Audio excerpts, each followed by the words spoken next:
Takeoff's mother is now publicly challenging his father in a legal dispute over a reported $26 million estate, and the family conflict that has unfolded since Takeoff's passing has become one of the most talked about stories in hip-hop. According to court filings and public reports, his mother, who raised him through the difficult years before fame and financial success, is now fighting claims involving an estate that she says was built through her son's hard work and dedication. Meanwhile, allegations surrounding his father's involvement have sparked intense debate, with both sides presenting very different versions of events. We've been following this situation closely, and the story goes much deeper than the quick headlines and social media posts most people have seen. The legal documents, the competing claims, and the long history between Takeoff's parents all play a major role in understanding what is happening today. When you start connecting the pieces, a much larger picture begins to emerge, and it raises serious questions about family, legacy, and what happens when major wealth is involved. Today, we're breaking down the full story. We'll look at Takeoff's life, the success he built, the estate now at the center of legal proceedings, and the family dispute that has captured so much attention. By the end, you'll have a clearer understanding of the claims being made, the people involved, and why this situation has become such a major topic of conversation. Welcome back. If you're new here, this is where we dig into the stories that matter to the culture. The stories with real depth, real history, and details that can't be explained in a few posts online. Today, we're taking a closer look at Takeoff's legacy, his success, and the legal battle that has emerged over what he left behind. Let's get into it. Kershnik Karibal, known around the world as Takeoff, was one-third of Migos and widely respected as one of the most skilled rappers of his generation. His impact on modern hip-hop is undeniable, and his influence can still be heard throughout the music industry today. But while fans continue to celebrate his music, a dispute involving his estate has brought unexpected attention to his personal story and family history. To understand why this situation matters, we have to start at the beginning. The financial questions being discussed today make a lot more sense when you understand the path Takeoff took to reach success and the people who were around him during those early years. Takeoff was born on June 18, 1994, in Lawrenceville, Georgia, a suburb located in Gwinnett County near Atlanta. He grew up in a close-knit family environment alongside his uncle, Quavius Marshall, better known as Quavo, and his cousin, Kiari Cephas, known worldwide as Offset. The three relatives would eventually become one of the most influential groups in modern rap history. During his childhood, Takeoff was primarily raised by his mother, Titania Davenport. That detail has become especially important because many of the current legal discussions involve questions about family relationships, support, and involvement throughout his life. It's one of the reasons this case has generated so much public interest. Even at a young age, people around Takeoff noticed he had a natural connection to music. He wasn't known for being the loudest person in every room or constantly seeking attention. Instead, he often let his talent speak for itself. Friends and family recognized that he had a unique ear for rhythm and an ability to put together lyrics in a way that stood out from others his age. By 2008, when he was just 14 years old, Takeoff joined forces with Quavo and Offset to create a group originally called Polo Club. They were young, ambitious, and determined to make something happen despite having limited resources. The sound was still developing, but the hunger was already there. Texas, where a member of the rap group Migos was fatally shot. What we are hearing is that it was 28-year-old Takeoff who was shot at a private party. This all happening at a bowling alley. We do have some video of the scene, and then the rapper was shot. We're hearing that he may have been shot in his head or near his head. He was actually pronounced dead on this. A few years later, around 2010, the group adopted the name Migos, a decision that would eventually become part of hip-hop history. In August 2011, they released their first mixtape, Juug Season. Success didn't arrive overnight. There were no instant victories, no shortcut to stardom, and no sudden moment where everything changed at once. Instead, they spent years building their name through consistent releases, local support, and relentless effort. The trio kept pushing forward, earning respect throughout Atlanta's music scene while developing a style that would eventually influence artists around the world. They stayed focused, even when major industry attention wasn't coming their way, and that persistence would prove crucial to their rise. Their breakthrough came in 2013 with the release of a song that changed everything. Versace. The record featured a distinctive flow, memorable production, and a sound that immediately stood out from much of what was dominating radio at the time. The song started gaining serious momentum, creating excitement throughout the culture and drawing attention far beyond Atlanta. Then came a major turning point. Drake heard the record and joined the remix, introducing Migos to an even larger audience. What had already been building as a regional movement suddenly exploded onto a national stage. For many listeners, Versace was their first introduction to Migos and to a style that felt fresh, energetic, and impossible to ignore. From that point forward, the group's trajectory changed dramatically. The success they had spent years chasing finally started becoming reality, setting the foundation for the career, influence, and wealth that would later become part of Takeoff's lasting legacy. And ultimately, the center of the family dispute being discussed today. That signature triplet flow, the rapid, bouncing delivery where syllables hit in tight rhythmic patterns, wasn't created by Migos, but they helped take it to another level and made it one of the defining sounds of modern hip-hop. Before long, artists across the rap world were using similar styles, and producers were crafting beats specifically designed to match that energy. It's wild to think that so much of that influence can be traced back to three young artists from Gwinnett County who were once overlooked by many people in the industry. In July 2015, Migos released their debut studio album, Young Rich Nation. The project helped establish them as rising stars, but an even bigger moment was just around the corner. Everything changed in January 2017 when the group dropped Culture, an album that debuted at #1 on the Billboard 200 and pushed them into a completely different level of fame. Leading the charge was the smash hit Bad and Boujee featuring Lil Uzi Vert. The track exploded across the world and climbed all the way to #1 on the Billboard Hot 100. Suddenly, it felt like the song was everywhere. It dominated playlists, social media, radio stations, parties, and conversations. Celebrities quoted it, television shows referenced it, and internet users turned it into countless memes. The record became one of the biggest songs of the decade and was eventually certified 4 times platinum. The success didn't stop there. Culture 2 arrived in January 2018, followed by Culture 3 in June 2021. Together, those projects helped cement Migos as one of the most successful and influential rap groups of their era. Their consistency, chart success, and cultural impact made them nearly impossible to ignore. But among dedicated fans, there was always a special appreciation for Takeoff.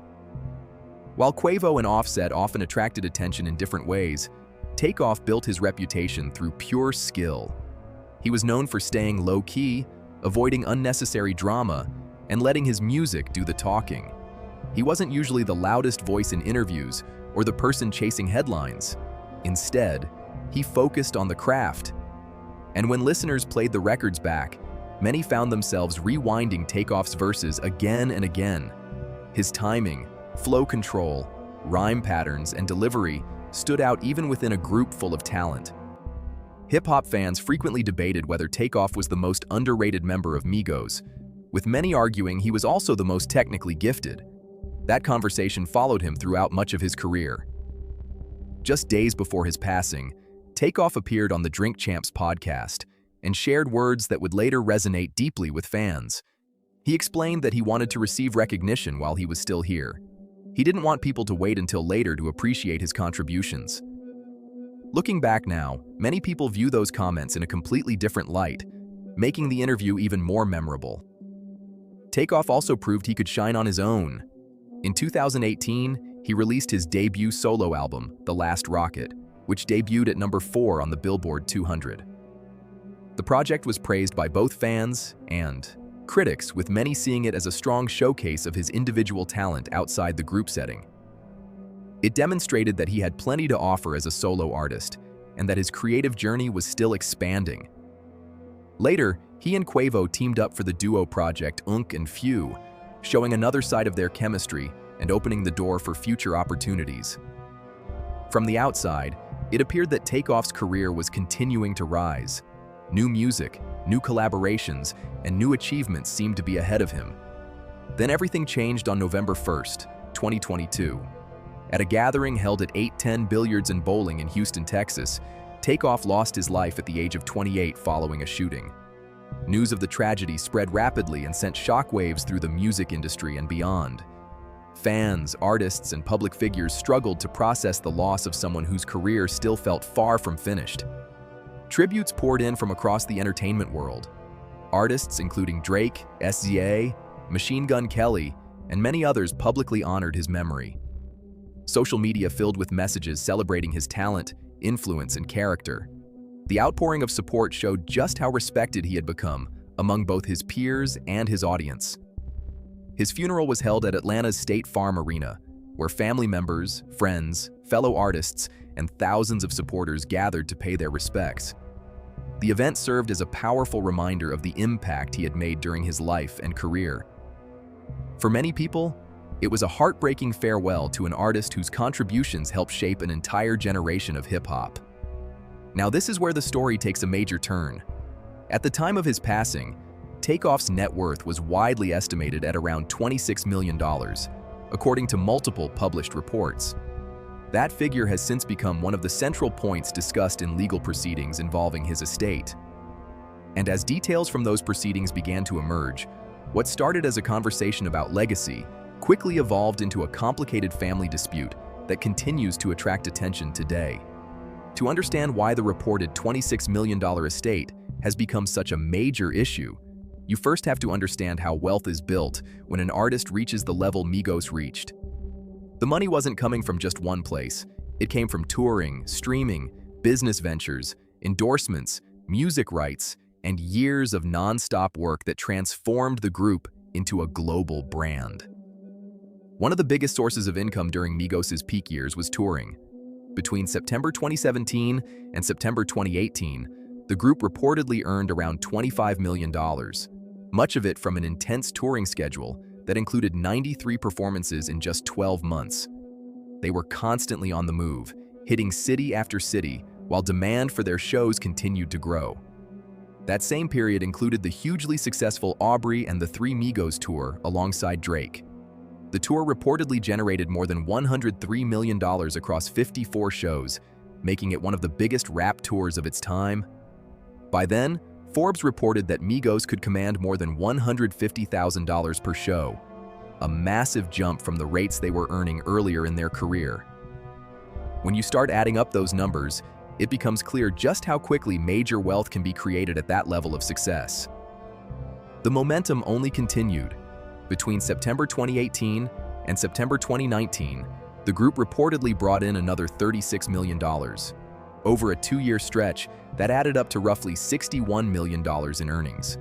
While exact individual distributions were private, the numbers show just how profitable Migos had become during their peak years. Their rise wasn't just cultural, it was financial too. Then there's streaming, which became another huge piece of the puzzle. At the height of their popularity, Migos ranked among the most streamed acts in the world. During the 2017 to 2018 period alone, reports indicated they generated approximately 4 billion streams across major platforms. That number is enormous. Many people underestimate streaming revenue because a single stream only generates a small amount of money. But when billions of streams are involved, the totals become massive. More importantly, that income doesn't stop after the initial release. As long as fans keep listening, royalties continue flowing. And years later, fans are still listening. Songs like Bad and Boujee, T-Shirt, Walk It Talk It, Motorsport, and Stir Fry remain popular today. They continue appearing on playlists, radio stations, and streaming platforms around the world. Every play contributes to the long-term value of the catalog, creating ongoing revenue that can last for decades. Touring and streaming weren't the only moneymakers either. Migos also secured partnerships and endorsement deals with major brands, helping expand their business portfolio beyond music. Over the years, the group worked with companies such as Beats by Dre, Mountain Dew, Champ Sports, Finish Line, and other well-known brands. These deals added another stream of income while increasing their visibility far beyond the rap world. Their business structure evolved as well. After moving under Quality Control Music, Reports suggested the group significantly increased what they could earn per performance. What started as tens of thousands of dollars per show eventually grew into six-figure booking fees as their popularity exploded. That growth reflected how valuable the Migos brand had become. Takeoff also explored opportunities on his own. He launched an NFT project called Apes in Space, which reportedly sold out its initial collection within a short period.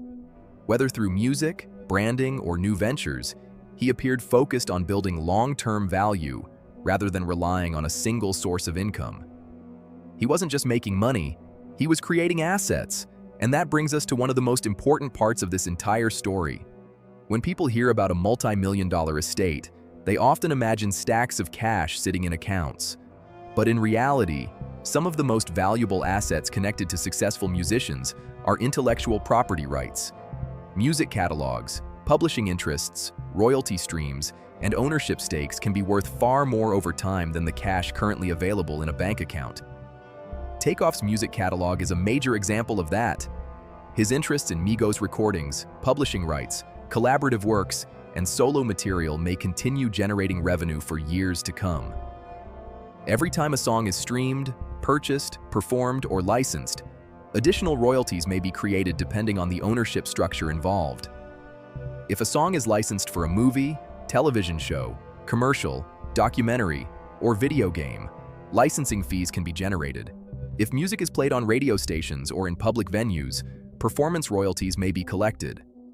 These revenue streams can continue long after an artist's lifetime, making ownership rights extremely valuable assets. In many cases, an artist's catalog becomes even more significant after their passing because public interest often increases. Fans revisit classic records, streaming numbers rise, and renewed attention can create additional opportunities for licensing and distribution. As a result, the long-term value of the catalog can become a major factor in estate proceedings. That reality helps explain why control of an estate can become such a serious legal issue. Whoever ultimately has authority over those assets may have influence over how they are managed, protected, and distributed moving forward. And that question sits at the heart of the legal dispute that followed. Now we get to the turning point that changed everything. When Takeoff passed away on November 1st, 2022, reports indicated that he died without a will. In legal terms, this is known as dying intestate. That means there were reportedly no documented instructions outlining how his assets should be distributed, no named executor, and no formal estate plan directing what should happen next. For someone with substantial assets and valuable intellectual property interests, that created a complicated situation almost immediately. Without a will in place, state law becomes the guide for determining how the estate should be handled. According to Georgia intestate succession laws, when an individual passes away without a will, spouse, or children, assets may pass to the person's closest legal relatives under the state's inheritance rules. In Takeoff's case, public reports indicate that this included his mother, Titania Davenport, and his biological father, Kenneth M. Ball. And that's where the story starts getting a lot more complicated, because the legal questions surrounding those inheritance rights would soon become the center of a growing family dispute that has drawn widespread public attention. Titania Davenport, Takeoff's mother, took legal action, following both her son's passing and the events surrounding it. In June 2023, she filed a wrongful death lawsuit against the owners and operators connected to 810 Billiards and Bowling, the Houston venue where Takeoff lost his life. The case quickly attracted major public attention because of the serious allegations involved. According to court filings, the lawsuit claimed the venue failed to provide adequate security measures during the event. The complaint alleged there were deficiencies in safety procedures, including claims regarding security screening, crowd management, and other protective measures that Davenport argued should have been in place that night. The lawsuit also raised concerns about whether appropriate precautions were taken based on prior incidents reportedly associated with the surrounding area. The filing further argued that the venue operators either knew or should have known about potential risks, and allegedly failed to take reasonable steps to address them. As part of the lawsuit, Davenport sought damages reportedly exceeding $1 million from the venue and entities connected to its ownership and management. For many observers, The legal action represented a mother's effort to pursue accountability and answers following a devastating loss. Even on its own, that lawsuit was already a major legal battle. But then another development changed the conversation and brought even more attention to the case. According to reports from outlets including All Hip Hop, Bossip, Hip Hop DX, Complex, and others that closely followed the court proceedings, Takeoff's father, Kenneth M. Ball, later sought to join the wrongful death lawsuit as a third-party intervener. In legal terms, an intervener is a person who asks the court for permission to participate in an existing case because they claim to have an interest in the outcome. Ball's legal team reportedly argued that he had also experienced losses connected to his son's passing. Court filings cited various categories of damages, including alleged financial losses, emotional impacts, and other claims commonly raised in wrongful death litigation.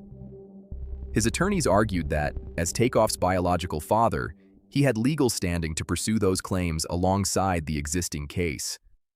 Reports indicated that Ball was also seeking damages exceeding $1 million, an amount similar to the damages being sought through the lawsuit already filed by Davenport. That move immediately became one of the most discussed parts of the entire situation, sparking intense reactions across social media and throughout the hip-hop community. This is where the dispute became much bigger than a standard court proceeding. From Davenport's perspective, and according to statements and arguments reported by several media outlets, the issue extends beyond legal paperwork. At the center of the disagreement is a much more personal question: what role each parent played throughout Takeoff's life and upbringing. That question has become one of the most heavily debated aspects of the ongoing dispute. Supporters of Davenport often point to public accounts describing her as the primary parent who raised Takeoff throughout his childhood and early years. They argue that she was present during the difficult periods before fame, before major success, and before the financial rewards that eventually came with Migos' rise in the music industry. Those supporters believe that history matters when discussing legacy and inheritance issues. On the other side, Ball's legal filings focus on his status as Takeoff's biological father and the legal rights that may come with that relationship. His attorneys have argued their position through the court system, where legal rights are determined by applicable law and evidence rather than public opinion alone. As a result, the dispute has evolved into both a legal battle and a public debate. What has made this story especially explosive is the gap between the competing narratives being presented. One side emphasizes years of involvement, sacrifice, and support. The other side emphasizes legal parental status and the rights associated with it. Those competing perspectives have fueled ongoing discussion among fans, commentators, and media outlets following every new development in the case. And that's why so many people have been paying close attention. Multiple reports from publications including The Source, Hip Hop Wired, Madame Noir, and other outlets covering the story have highlighted differing accounts regarding Ball's involvement in Takeoff's life while he was growing up. These reports note that there are conflicting claims about the extent of his participation during Takeoff's childhood and early career years. Various public accounts have long described Takeoff as being raised primarily by his mother within a close family environment that also included Quavo and other relatives. Several reports have referenced statements suggesting that his mother and extended family played major roles in providing support throughout his formative years. Those accounts have become a significant part of the public conversation surrounding the case. At the same time, questions regarding family relationships, parental involvement, and legal rights are often far more complicated than they appear from the outside. Because of that, many of the claims being discussed publicly remain subjects of disagreement between the parties involved. The courts, not social media, ultimately determine how legal issues are resolved. Still, the debate continues because the central question resonates with many people watching from afar. It's not just about legal filings or inheritance statutes. It's also about family history, personal relationships, and differing views about who played key roles during important chapters of a person's life. That question, who was present during the difficult years before the success, recognition, and wealth arrived, has become one of the most talked about aspects of this entire dispute. And as the legal proceedings continue, that issue remains closely tied to the broader conversation surrounding Takeoff's legacy, the estate he left behind, and the ongoing battle over who should have a voice in matters connected to it. Under Georgia law, inheritance rights in an intestate estate, meaning an estate where no valid will exists, are generally determined by legal family relationships recognized under state law. In situations like this, courts typically focus on factors such as biological relationships, legal documentation, and statutory rules governing inheritance. They do not usually make decisions based on public perceptions about who was more emotionally involved or who provided more day-to-day support over the years. And that legal reality creates one of the biggest points of tension in this entire story. For many people following the case, there is a difference between what they personally believe is fair and what the law allows. Those two things do not always line up. Public discussions surrounding Takeoff's estate have often focused on the role his mother, Titania Davenport, played throughout his life. Many reports and accounts describe her as the parent who raised him and supported him through the years before fame and success arrived. At the same time, Georgia inheritance laws operate according to legal standards rather than public opinion. As a result, Kenneth Ball's reported claim as Takeoff's biological father has become a central part of the estate proceedings. Whether people agree with that outcome or not, the legal system generally relies on established inheritance rules when determining who may have rights in situations involving estates without wills. One of the biggest unanswered questions involves how the reported $26 million estate, along with any ongoing revenue connected to Takeoff's music interests, will ultimately be handled.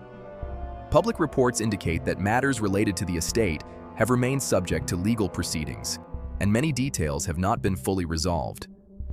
What has been widely reported is that both parents have been involved in matters connected to the estate, and that disagreements between the parties have contributed to a complicated legal situation.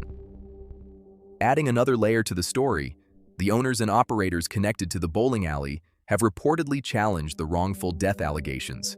According to various reports, their legal representatives have sought dismissal of certain claims and have disputed allegations regarding responsibility. As with many civil cases, both sides have presented competing arguments, and those issues continue to be addressed through the legal process. But to really understand why this story has attracted so much attention, it helps to look at the bigger picture. What's happening with Takeoff's estate is not an isolated situation. In fact, disputes involving estates have become a recurring theme throughout the entertainment industry, especially when successful artists pass away without a clear estate plan in place. Time and time again, major fortunes have ended up tied to lengthy court proceedings after the unexpected loss of influential public figures. One of the most famous examples is Prince. When he passed away in 2016 without a will, reports indicated that his estate became the subject of years of legal proceedings. Attorneys, family members, business interests, and administrators all became involved as courts worked through questions surrounding ownership and control of valuable assets. The process reportedly lasted for years and involved enormous financial and legal complexity. Aretha Franklin's estate became another widely discussed example. After her passing in 2018, multiple documents surfaced, including handwritten papers that led to extensive legal debate regarding whether they qualified as valid instructions. What followed was a prolonged legal process that attracted national attention and highlighted the challenges that can arise when estate planning is unclear. Nipsey Hussle's situation also demonstrated how complicated these matters can become. Even though he was known for discussing financial education, ownership, and generational wealth, legal and administrative issues still emerged following his passing. His case served as another reminder that estate planning remains critical, particularly for individuals with significant business interests and intellectual property assets. The pattern is hard to ignore. When successful artists pass away unexpectedly, without comprehensive legal instructions, estate disputes often become almost inevitable. The combination of large financial holdings, intellectual property rights, ongoing royalties, and family relationships can create a situation where multiple parties have interests that must be sorted out through the courts. And the music industry introduces challenges that many other industries simply do not have. If a business owner leaves behind real estate, stock holdings, or company shares, those assets can often be identified and valued with relative certainty. Music catalogs are different. Their value changes constantly based on streaming activity, licensing opportunities, cultural relevance, audience demand, and market conditions. A hit song released years ago can suddenly experience a surge in popularity because it appears in a movie, trends online, or gains attention through a new generation of listeners. A catalog that generates one amount of revenue today may generate a completely different amount several years later. That creates a moving target rather than a fixed asset. That's why music rights are often viewed as living assets rather than static property.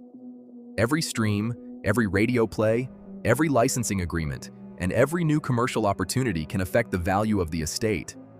Managing those assets requires ongoing decisions and constant oversight. Someone has to evaluate licensing requests. Someone has to oversee royalty administration. Someone may need to review proposals involving unreleased material, documentaries, tribute projects, partnerships, or future business opportunities. Each decision can have significant financial consequences and can influence how an artist's legacy is presented to the public for years to come. That's why the battle isn't always just about money. In many estate disputes, one of the most important issues is control. Administrative authority over an estate can determine who makes key decisions regarding valuable assets, future business opportunities, and long-term legacy management. The person entrusted with that responsibility may have a major influence over how those assets are protected and developed moving forward. And that's exactly why estate battles involving major artists can become so intense. The stakes often extend far beyond a bank account. They involve influence, decision-making power, and control over a legacy that may continue generating value for decades to come.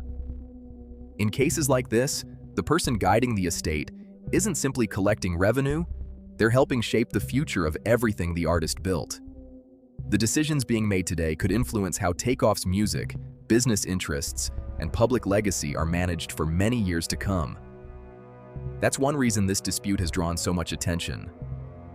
According to reports surrounding the case, Titania Davenport views these matters as deeply personal because she was a major part of her son's life and journey long before the fame, chart success, and financial rewards arrived. For someone who witnessed that entire rise firsthand, questions about who should help oversee that legacy carry enormous significance. Many fans have not been shy about sharing their opinions either. Across social media, comment sections, podcasts, and discussion forums, people have debated the situation from every angle. A large portion of public reactions have expressed support for Davenport, often pointing to reports that she played the primary role in raising Takeoff throughout his childhood and early career years. Supporters argue that history should matter when discussions turn toward legacy and stewardship. Others have taken a different approach, focusing less on emotion and more on the legal framework involved. Their argument is simple. Regardless of public opinion, inheritance disputes are ultimately resolved through the courts and according to the law.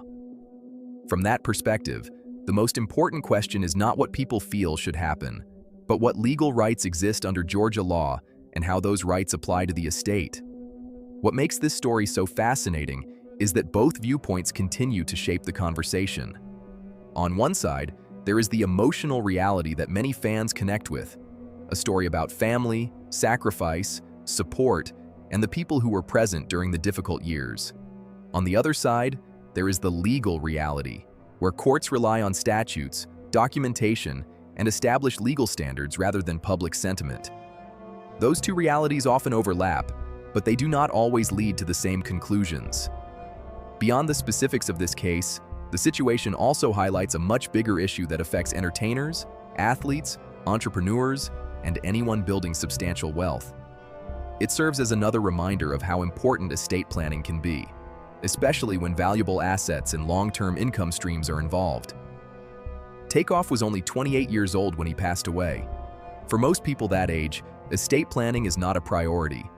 Many young adults are focused on careers, goals, businesses, family plans, and everyday life, not meetings with attorneys about wills, trusts, and succession strategies.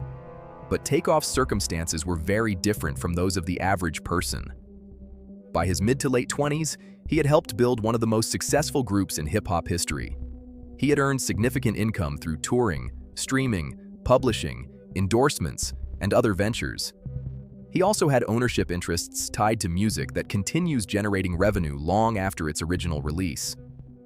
Those assets created opportunities, but they also created complexity. When an artist's wealth extends beyond cash and property into publishing rights, royalty streams, intellectual property, and future licensing opportunities, careful planning becomes increasingly important. Without clear instructions, questions about management, ownership, and distribution can become far more difficult to resolve later on. That's one reason legal experts often stress the value of having comprehensive plans in place before they become urgently needed. Professionals who work in estate planning frequently explain that a simple will may not always be enough for individuals with extensive business interests. Depending on the circumstances, estate plans can include trusts, designated beneficiaries, financial directives, succession planning tools, and clearly defined administrative responsibilities. The goal is to create clarity and reduce uncertainty if unexpected events occur. A strong estate plan can help answer important questions before disputes arise. Who should manage ongoing business interests? Who should oversee intellectual property rights? How should future income be distributed? Who has authority to make decisions involving licensing, partnerships, or other opportunities? These are the kinds of issues that can become incredibly complicated when no written guidance exists. Creating that kind of legal structure requires time, planning, and professional assistance. However, many financial advisors argue that the cost of preparation is often far lower than the cost of prolonged legal battles after the fact. Court proceedings, administrative delays, attorney fees, and family disagreements can become expensive and emotionally draining when major questions remain unresolved. And while those legal battles continue, something else continues too. The music. Through every filing, hearing, motion, and court update, Takeoff's work remains part of the culture. Fans are still streaming Bad and Bougie. They're still revisiting The Last Rocket. They're still quoting memorable Migos verses and celebrating performances that helped shape an entire era of rap music. Years later, his influence can still be heard throughout the genre. That may be one of the most remarkable parts of the story. Legal disputes can affect estates, contracts, and business interests, but they cannot erase the music itself. The songs, the creativity, the contributions, and the impact on hip-hop remain part of the record forever. Those achievements belong to the history of the culture regardless of what happens in court. At the same time, the business side of that legacy remains an important issue. Royalties, publishing interests, licensing opportunities, catalog management, and other revenue-generating assets continue to have value. Decisions made regarding those assets could affect who benefits from them and how they are managed in the future. That's why the legal proceedings have attracted so much public interest. The outcome could help determine who oversees key aspects of Takeoff's estate moving forward, and who may have authority regarding important decisions connected to his body of work.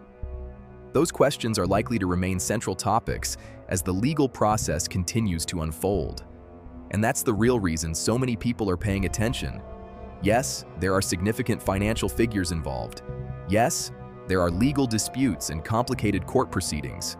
But at the center of everything is an artist whose talent earned respect across the music world and whose legacy continues to resonate with millions of fans. For many people watching this story, the most important issue is ensuring that his memory, contributions, and accomplishments are treated with the care and respect they deserve. Takeoff often spoke about wanting recognition for his work during his lifetime. Today, fans continue celebrating the music he created, the influence he had on modern hip-hop, and the mark he left on the culture. Whatever happens in the courtroom, those accomplishments remain a lasting part of his legacy,